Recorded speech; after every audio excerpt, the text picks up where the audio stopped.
Hello everyone, welcome to our YouTube channel. हमारा आज का सेशन अगेन इनकम टैक्स के एमसीक्यूज़ पे है और लास्ट सेशन में हमने ऑलरेडी इसके 50 एमसीक्यूज़ डिस्कस किए थे एंड आज के सेशन में अगेन हम इसके 50 एमसीक्यूज़ डिस्कस करेंगे और ये एग्जाम पॉइंट ऑफ व्यू से बहुत रेलेवेंट एमसीक्यूज़ हैं। हम ये ट्राई करेंगे कि डेली बेसिस पे इनकम टैक्स के कुछ एमसीक्यूज़ अपलोड करते रहें जो एग्जाम पॉइंट ऑफ व्यू से रेलेवेंट है, जो फ्रिक्वेंटली पास्ट ईयर में पूछे गए हों, सो दैट आपका कॉन्सेप्ट भी क्लियर होता जाएगा और आपकी प्रैक्टिस भी हो जाएगी। तो चलो फिर जल्दी से अपना आज का सेशन स्टार्ट करते हैं। हमारा पहला क्वेश्चन है ITR4 is also known as. अब ये एक बहुत important question exam point of view से, आप किसी भी कॉमर्स बेस्ड कॉम्पिटेटिव एग्जाम की बात करो तो ये क्वेश्चन पूछता है। ITR4 को हम सुगम भी कहते हैं। Next, art of dodging tax without actually breaking law, tax evasion, tax avoidance, tax planning, none of these. Tax evasion and tax planning पे ऑलरेडी हमने मीनिंग बता दी थी। इसका करेक्ट आंसर होगा टैक्स अवॉइडेंस, कि आप टैक्स अवॉइड भी करते हो बट लॉ को भी ब्रेक नहीं करते हो। Next, arrears of salary of employees, employees की जो सैलरीज अरियर होती है वो भी टैक्सेबल होगी। करेक्ट आंसर होगा A. Next, scholarships granted to meet the cost of education whether by government or any other organization are taxable, fully exempted, partially exempted और none of these। अब scholarship की बात करें और वो स्कॉलरशिप मिली है एजुकेशन पर्पस के लिए तो वो हमेशा फुली एग्जेम्प्ट होती है। दैट इज करेक्ट आंसर होगा B, fully exempted. Next, for computation of tax agricultural income is included in total income. जब हम टैक्स का कंप्यूटेशन करते हैं उस पॉइंट ऑफ टाइम पे एग्रीकल्चरल इनकम को टोटल इनकम में कब इंक्लूड करते हैं, इस क्वेश्चन पे हमने ऑलरेडी डिस्कशन किया हुआ है। और किन की इनकम में इंक्लूड करते हैं, इंडिविजुअल, फर्म, कंपनी और लोकल अथॉरिटी। करेक्ट आंसर होगा A, individual. Next, gift received by a doctor from his patient, अगर पेशेंट ने गिफ्ट दिया तो नो डाउट वो एग्जेम्प्ट नहीं होगा। जो आपके रिलेटिव से आपको गिफ्ट मिलता है सिर्फ वो एग्जेम्प्ट होता है, अदर देन दैट कोई भी गिफ्ट एग्जेम्प्ट नहीं होता है। तो पेशेंट से जो गिफ्ट मिल रहा है वो टैक्सेबल होगा। किस हेड में, इनकम फ्रॉम अदर सोर्सेज में। तो करेक्ट आंसर होगा B. Next, who may be not ordinary resident from the following, partnership firm हो सकता है, कंपनी हो सकता है, एसोसिएशन हो सकता है, बट HUF कभी भी नॉट ऑर्डिनरी रेसिडेंट नहीं हो सकता। तो करेक्ट आंसर होगा D. Next, expected rent and actual rent given है, म्यूनिसिपल टैक्स जो कि ओनर ने पे किया है दिया हुआ है, एनुअल वैल्यू विल बी। अब देखो एनुअल वैल्यू कैसे कैलकुलेट करते हैं, सबसे पहले आपको GAV निकालना होगा और GAV में कैलकुलेशन कैसे करते हैं, एक्सपेक्टेड रेंट और actual rent which ever is higher. तो हायर क्या वैल्यू है, 29,000। अब इसमें से हम म्यूनिसिपल टैक्स माइनस कर देते हैं जो कि है 5800, तो हमारे पास आ जाता है एनुअल वैल्यू। तो एनुअल वैल्यू आएगी 23,200। दैट इज करेक्ट आंसर होगा D. Next, income tax is dash tax on income, no doubt direct tax की बात कर रहा है। और क्वेश्चन में देखो जो ऑप्शन दिया है वो दिया एनुअल, क्वार्टरली, मंथली टैक्स और none of this. Income tax basically साल में एक बार अप्लाई होता है तो ये होगा एनुअल टैक्स। करेक्ट आंसर होगा A. Next, if actual rent is less than the expected rent due to vacancy then GAV is equal to, अगर वैकेंसी की वजह से एक्चुअल रेंट छोटा है एक्सपेक्टेड रेंट से तो हम एक्चुअल रेंट ही लेते हैं GAV के कैलकुलेशन के लिए। करेक्ट आंसर होगा A. Next, income from land but not agricultural income, land से तो इनकम है बट उसको एग्रीकल्चरल इनकम नहीं मानते हैं। Income from self grown grass, income from fisheries, income from mining royalties, all of these. Correct answer होगा A, income from self grown grass. क्यों, क्योंकि यहाँ पे लैंड की बात किया था। Next, how much standard deduction is allowed in computing taxable income from house property, 30% मिलता है एनुअल वैल्यू का या हम कह सकते हैं नेट एनुअल वैल्यू का। तो करेक्ट आंसर होगा B. Next, the present income tax act is known as income tax act 1961। Deduction of preliminary expenditure incurred in business shall be allowed in, ये हमेशा 5 इक्वल इंस्टॉलमेंट में allowed होता है। तो correct answer होगा C, 5 equal installment. Next, transport allowance granted to an employee to meet his expenditure for the purpose commuting between place of his residence and place of his duty, ये exempt है किस limit तक, none of these। ये question हमने already last class में discuss किया था। Next, Puneet is the owner of a house which is let out at a rent of 5,000 per month. The municipal taxes are 10% of the rent received.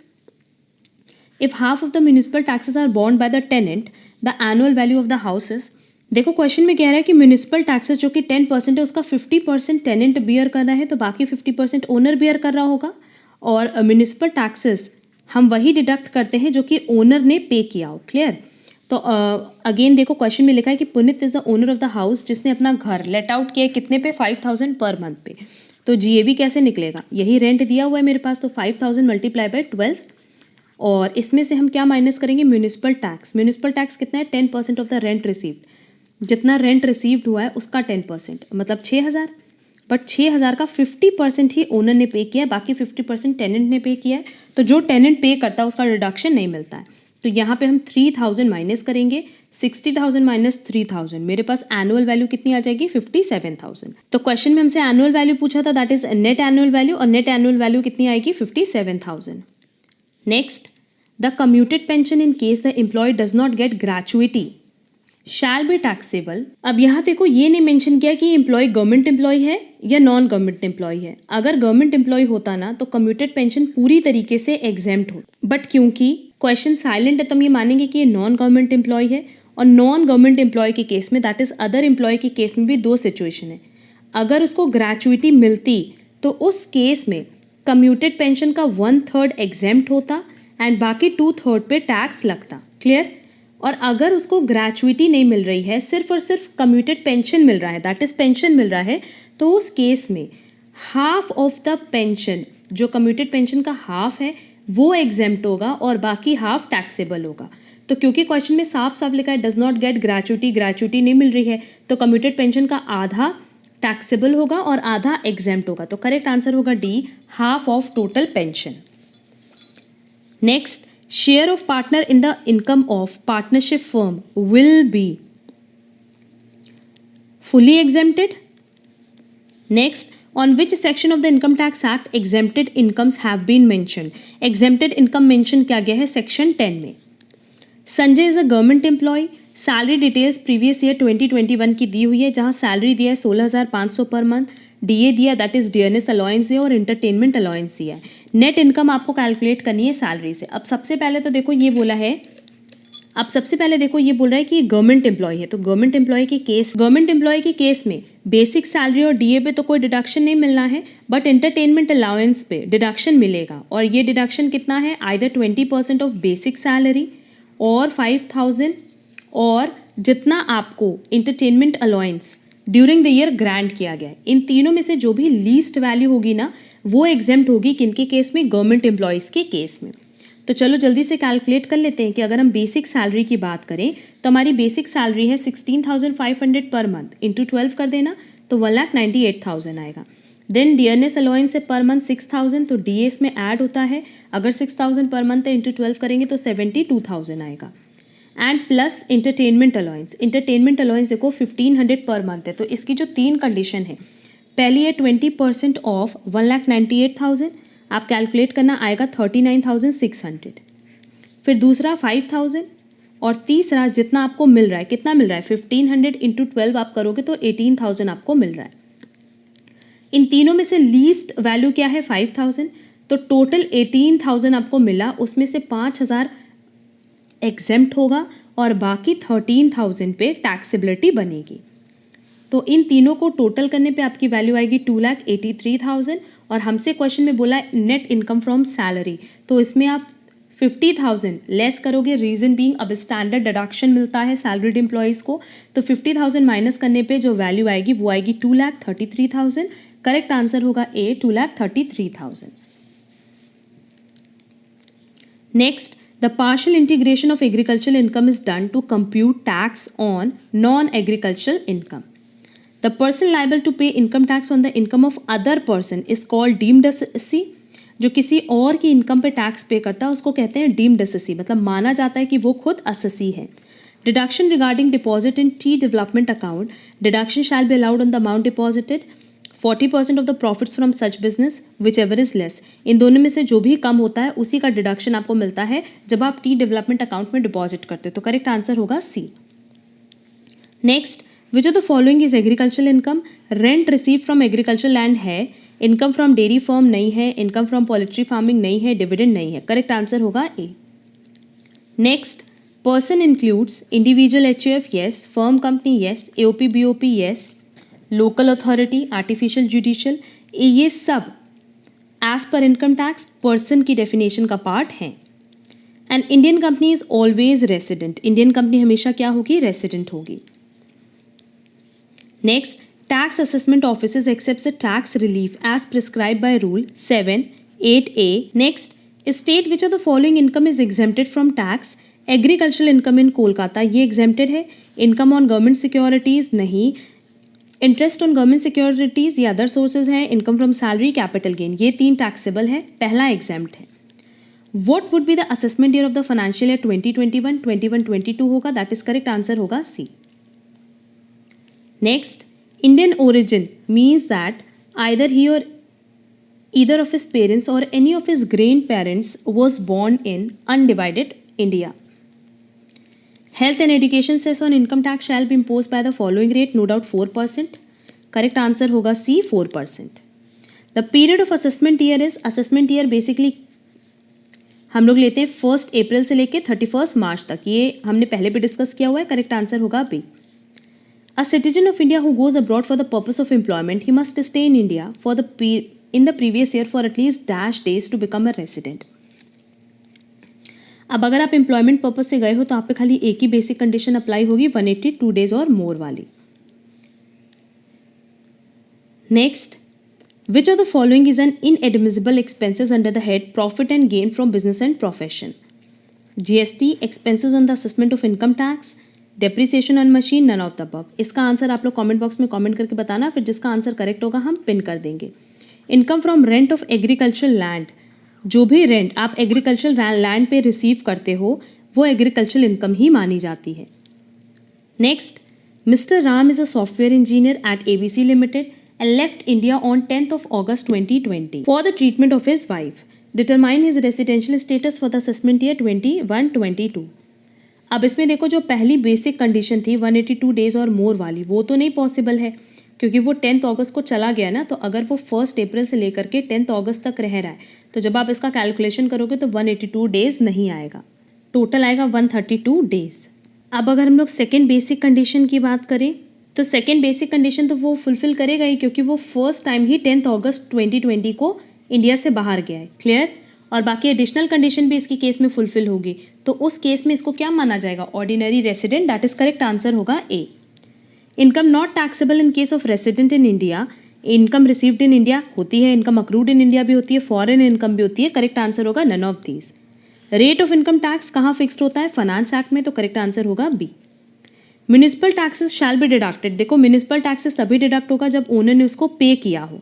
लिखा है payment has become payable on the owner of the house. Payment has actually been paid by the tenant. Payment has actually been paid by the owner of the house. अगर owner ने pay किया है तभी उसका deduction मिलेगा, otherwise नहीं मिलेगा. Where gratuity is received from 2 or more employers in the same previous year, then aggregate amount of gratuity exempt from tax ये exceed नहीं हो सकती 20 लाख से. Dash is not only illegal but also immoral. Tax evasion ये हमने last class में भी discuss किया था. HRA is exempted under section 10 subsection 13A. To be an ordinarily resident in India, an individual must satisfy कोई एक basic condition और दोनों एडिशनल कंडीशन. करेक्ट आंसर होगा 1 basic condition and both additional condition. Next, which are the following sum receive by an employee on his retirement from UPF shall be taxable. अब देखो, unrecognised provident fund के बारे में हमने last class में भी बताया था कि जो एम्प्लॉय का खुद का कॉन्ट्रीब्यूशन होता है वो टैक्सेबल नहीं होता है, बट एम्प्लॉय के कॉन्ट्रीब्यूशन पे जो इंटरेस्ट आता है वो अदर सोर्सेज में जाता है, और एम्प्लॉयर का कॉन्ट्रीब्यूशन और उस पर जो इंटरेस्ट है वो सैलरी का पार्ट माना जाता है, तो वो under the head salary taxable होगा. करेक्ट आंसर होगा employers contribution and interest thereon. Next, salary receive by agricultural farms manager. जो मैनेजर है उसके हाथ में जो सैलरी आएगी वो सैलरी इनकम की तरह ट्रीट की जाएगी. इनकम टैक्स क्या है? डायरेक्ट टैक्स है, ये हमने पहले भी डिस्कस किया है.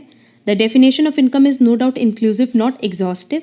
विच of the following is not exempted from tax. देख लेते हैं. जो कंपनसेशन या डिजास्टर का ये फुल्ली एग्जेम्प्ट होता है. एग्रीकल्चरल इनकम फुल्ली एग्जेम्प्ट होती है. Pension of gallantry awardee fully exempt होती है, but amount received under keyman insurance policy exempt नहीं होती है. कीमैन इंश्योरेंस मतलब कि जो ऑर्गेनाइजेशन के ज़रूरी या इम्पोर्टेंट एम्प्लॉयज़ हैं उनके नाम पे कंपनी इंश्योरेंस कराती है, उसी को हम कहते हैं KIP। Sum of various heads of income is called, जब आप वेरियस हेड्स मतलब पांचों हेड की इनकम को टोटल करते हो तो उसको हम कहते हैं ग्रॉस टोटल इनकम। जब आप उसमें से डिडक्शन दे देते हो तब हम उसको कहते हैं टोटल इनकम। करेक्ट आंसर होगा D, gross total income. Next, income accruing in Paris and received there is taxable in India in the case of, सिर्फ एक ही केस में टैक्सेबल हो सकती है, resident and ordinarily resident only. Income accrues in India is assessable for, अगर India में accrue हो रही है तो वो सबके लिए असेसेबल होगी। करेक्ट आंसर होगा फॉर ऑल असेसी।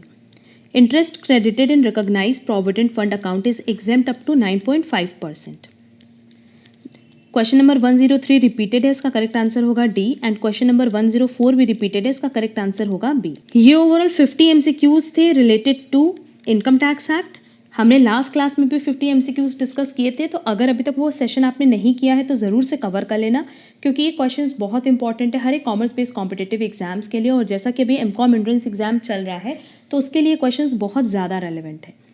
अगर किसी क्वेश्चन में डाउट होगा तो कमेंट बॉक्स में कमेंट करना, सो दैट हम उस पर फर्दर डिस्कस कर सकें। एंड जो क्वेश्चन हमने क्वेश्चन नंबर 84 बताया है वो प्लीज़ आंसर करना, सो दैट हम उसका करेक्ट आंसर पिन कर पाएँ। अब अगर आपको आज का क्लास यूजफुल लगा है तो वीडियो को लाइक कमेंट शेयर जरूर करना। एंड अगर हमारे चैनल पर नए हो तो चैनल सब्सक्राइब जरूर कर दो, सो दैट आगे की क्लासेस की नोटिफिकेशन आपको टाइमली मिल पाए। अब हम लोग मिलेंगे हमारी नेक्स्ट क्लास में, जहाँ हम लोग कुछ और इंपॉर्टेंट क्वेश्चंस पे डिस्कशन करेंगे related to MCOM entrance exam and other commerce based competitive exam. आज के लिए बस इतना। Thank you so much.